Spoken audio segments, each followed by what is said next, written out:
Welcome to my channel Nexus TV. This is Killer Series Episode 1, Jalan Turi Murders.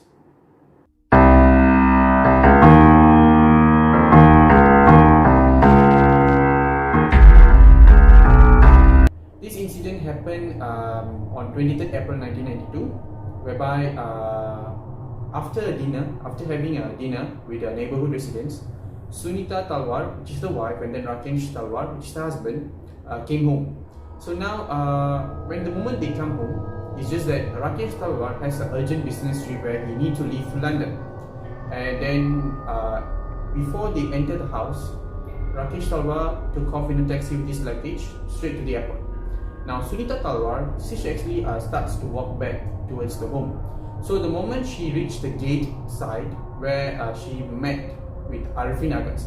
So now, who is Arifin Agas? Arifin Agas is a security guard who happened to be on duty on that particular day. The reason why I mentioned it that way because he was a replacement security guard. The original security guard took leave. So Gwinkin Security picked Arifin Agas on that particular day to replace the original security guard who was supposed to be on duty. So now Arifin Agas sees or saw Sunita Talwar, and then he straight away hit her in the head. And then she finds something wrong, immediately tackled off, and then she fled. Okay, the moment she starts fled or running away, Arifin Agas actually threw stones at her. Not sure why, but then he threw stones at her. So then she did suffer some minor injuries, but managed to took refugees in the neighborhood residence. And then she immediately called the police. And then the first officer who arrived on that particular scene was Corporal Majid Jafar, age 38. Then the moment police arrived, the cops arrived at the scene, Arifin Agas didn't took off or run away. He just immediately surrendered. But then that's quite weird because I'm not sure why, but then he immediately surrendered, and then he led Corporal Majid Jafar, the cop, to a backside or behind the house where he showed where he hid 3 dead bodies. So now the reason why I mentioned 3 dead bodies because Rakesh Talwar and Sunita Talwar had 2 kids, and these 2 kids and then them, they are American citizens.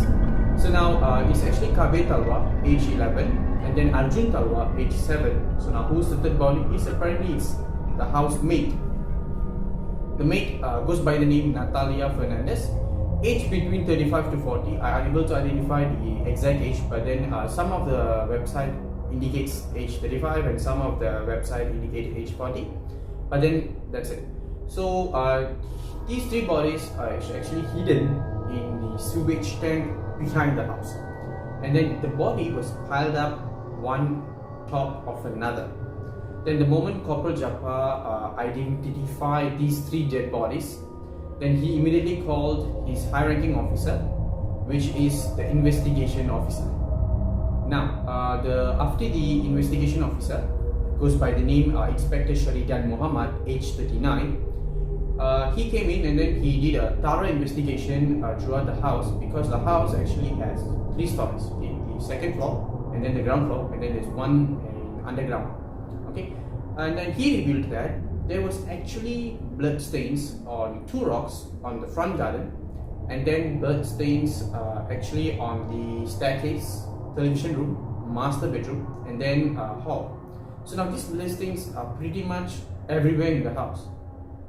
Then apart from that, he also found 2 teeth on the carpet of the floor, the carpet floor, and then 2 teeth on the television room, and 1 more teeth actually it's in the dressing table, which is located in the master bedroom. Now these teeth is actually belong to Kabir Talwar, age 11. Apparently, once the dead body has been taken into the hospital to do a postmortem, and the postmortem was done by Dr. Sharifa, age 40. Right.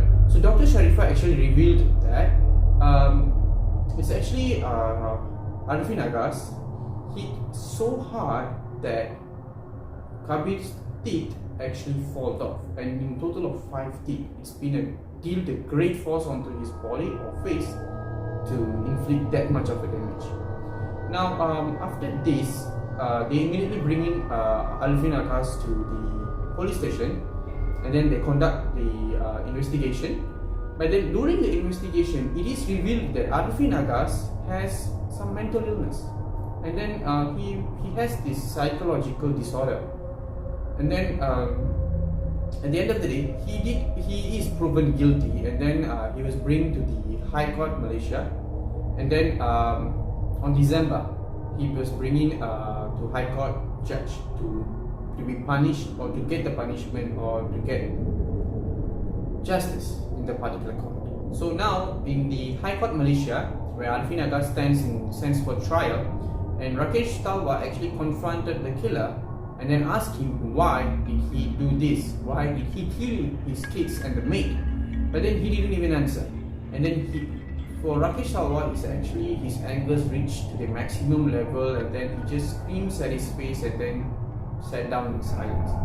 So what he screamed, actually he asked, or he told him that, I hope someone will do this to your kids, and then he just sat down.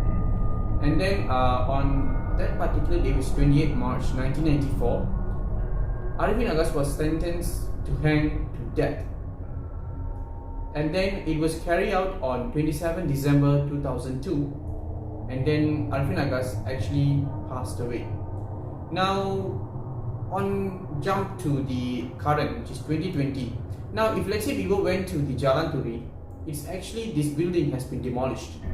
So it's basically a lot of grass and the tree has been grown. And then we can still see some of the bricks or the beam of the particular house is still there.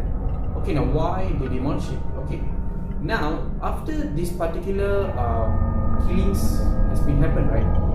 After a few weeks or days, people sighted ghosts, where two kids screaming for help on that particular night. It happens at night past 12. And apart from that, there are some ghosts playing around.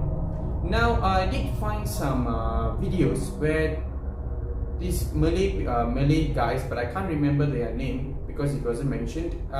They actually went to the house, and then some of the kids, crayons, playing tools, crayon books, were still able to found on that particular place.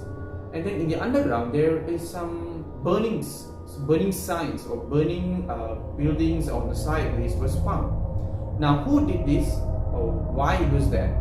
Nobody knows. So then the property who owned after Rakesh Talwar and Sunita, actually they went to London, back to London.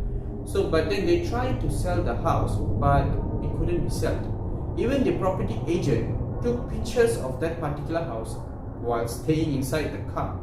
So that particular place has been confirmed as supernatural things occurred by sighting of ghosts. So these make the house difficult to be sold.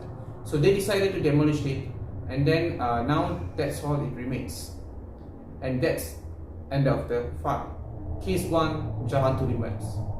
I'll see you in the next video on case 2. Stay tuned until then.